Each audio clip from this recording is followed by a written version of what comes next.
reading, distance learning style with me, Miss Crawford. I'm excited for today, guys. We're reading a really silly book today. It's called Chopsticks. It's written by Amy Krouse Rosenthal and Scott Magoon. It's a really funny story about these two chopsticks. And, well, I'm not going to ruin it for you. But it's a story about these chopsticks, and one of them ends up going on an adventure. Now, does that sound like a fiction book to you or a nonfiction book? Remember, nonfiction teaches us something, it tells us facts, it is usually about an animal or a person or plants. It's teaching you something about real life things. And fiction is usually a story.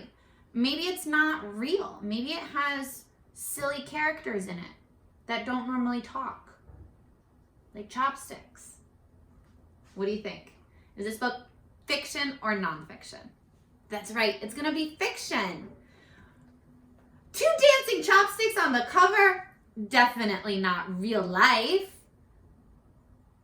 Did you notice I put my chopsticks right here? They look just like the chopsticks in the book. Boop, boop. Now let's take a look at our thinking jobs today. They're both the same, right here and right here. I just split my slate in half. I'm gonna use my chopsticks to point right now. So the first thinking job is what's the problem and what's the solution? And then the second thinking job is what's the problem and what's the solution? Guys, that's because there's two problems in this book. You're gonna have to put this down. You're gonna have to help me figure out what those two problems are. One of them is kind of an obvious problem. I think you'll pick it up right away. The second problem, I think you're gonna have to think about this one just a little bit extra. Okay, let's get right on into it. That was a bad flip. Chopsticks by Amy Krouse Rosenthal and written by I forgot how to talk.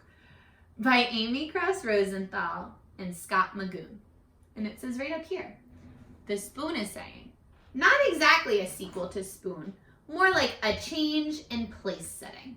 So if you read Spoon before, this is kind of similar.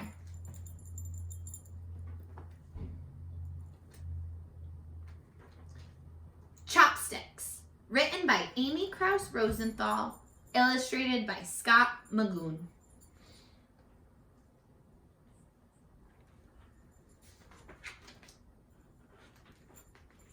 Perhaps you've met Chopsticks. They've been best friends for forever.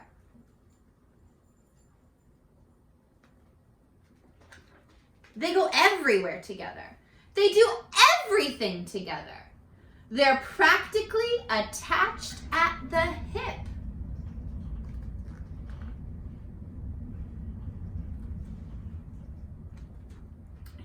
No one can remember ever seeing them apart. Spoon says, nope. Fork says, nope. And knife says, never.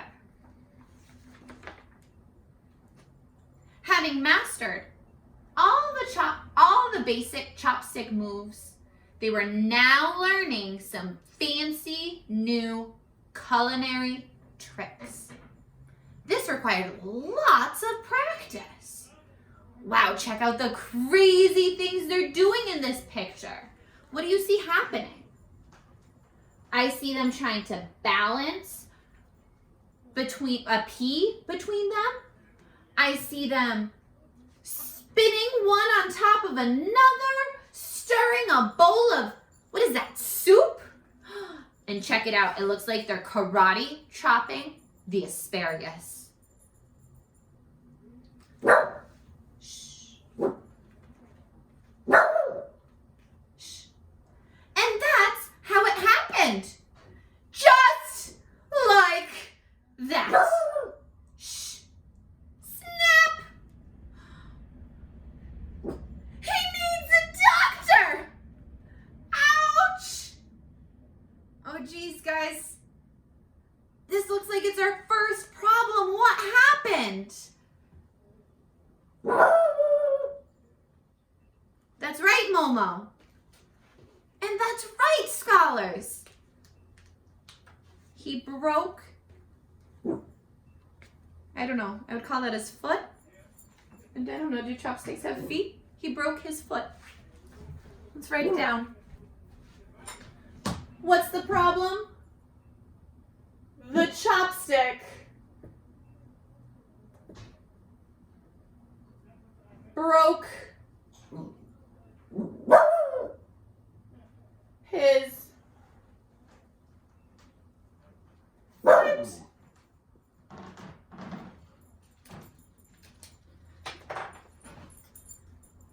Okay. Let's figure out what they're gonna do to fix that problem. And we're gonna see what happens next. Okay, broke his foot. Needs a doctor. Chopstick was quickly whisked away. Get it? Because the whisk picked him up.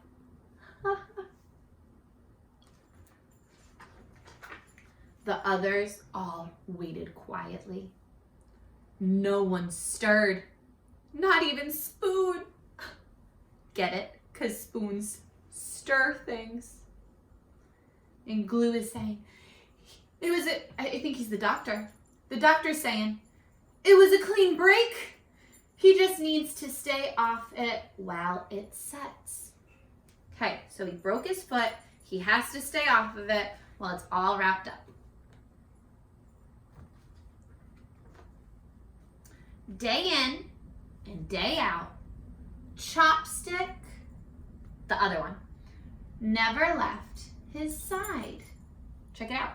Monday, there they are. Tuesday, they're still together. Wednesday, they're still together. Thursday, looks like Chopstick's singing. Friday, oh, check it out, they got fortunes. It says your lucky numbers are 1 and 2. And then this fortune says, a journey of 1,000 miles begins with a single step. And then on Saturday. And then on Sunday, oh, what do you notice happening?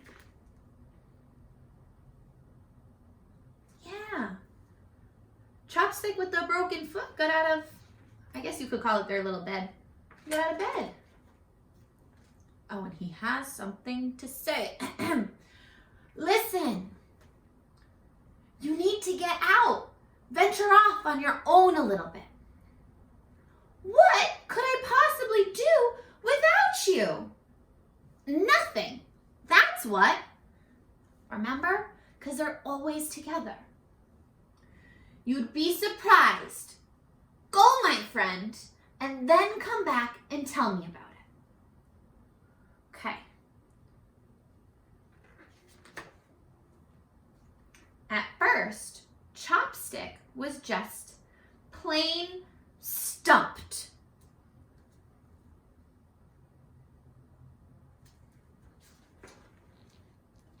So I'm going to stop right there, my friends. This is the part of the book where we're starting to learn about our second problem. And I said, we're probably going to have to do a little bit more thinking to figure out what that problem was. Did you pick up on it? I'm going to turn that page back. The chopstick with the broken foot says to his BFF, his best friend, the other chopstick. He says, you gotta go and do you for a little bit. You don't have to stay here with me. So he's sending his friend off to go on an adventure and be alone for a little bit. That's the problem. Because he doesn't know what to do all by himself. I'm going to write that down real quick. Check it out. Chopstick doesn't know what to do all on his own. All right. So we figured out our two problems. The first one is that Chopstick broke his foot. Do we know the solution to that yet? Yeah, the doctor did bandage it up, and he has been resting, you're right. We'll come back to it at the end of the story to see if we learned and anything else was the solution to that problem. And then our second problem, other Chopstick doesn't know what to do all on his own. So now our thinking job is how is he going to solve, well, how is he gonna solve that problem? All right, let's check it out. Okay. Slowly but surely, new and unusual ideas presented themselves. He began to see all that was possible. Oh, wow. He's playing with the Play-Doh. He says he shoots. He scores! And then he's hanging out with the sugar packet. And it looks like he decorated himself. He got all dressed up and says, how do I look? And the sugar says, sweet. Oh, and he's playing with the pickup sticks, and they're saying, hey, you moved. No, I didn't. Oh, wow, and check this out. This looks like it's a high jump. He's helping the spoon jump over the cookbook, and the spoon is saying, whoa, because the spoon is vaulting over the book. Oh, and he's testing cupcakes. He says, oh, needs a few minutes. Oh, a few more minutes. Indeed, Chopstick had learned to stand on his own, and this changed everything. So did he learn to do things by himself? Yeah. Like what? Whisper those ideas out loud to yourself. Oh yeah, he played pickup sticks. Ooh, I like that one. He tested cupcakes. Nice. Unexpectedly, being apart had made each of them even stronger. He came back and he says, how's that leg? And the other Chopstick says, feels fantastic. Get it? Stick. Because he's a chopstick. And check it out. He doesn't have that bandage on his leg anymore, or his foot. So what was the solution to that problem?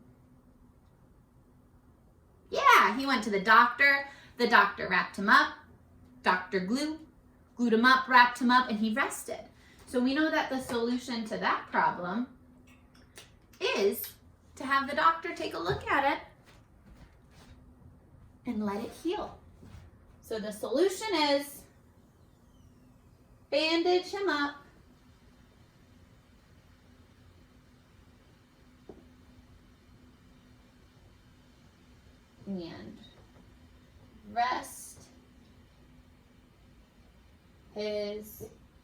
and rest your foot.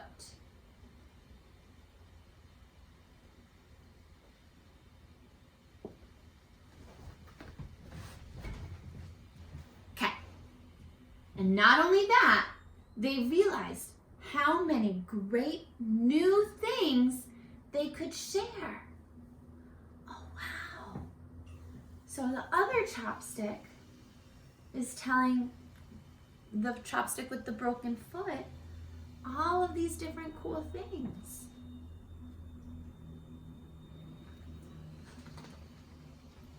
Knife knew this revelation called for a toast. He was sharp that way. To Chopsticks. And then Chopsticks says, to standing on our own and to sticking together.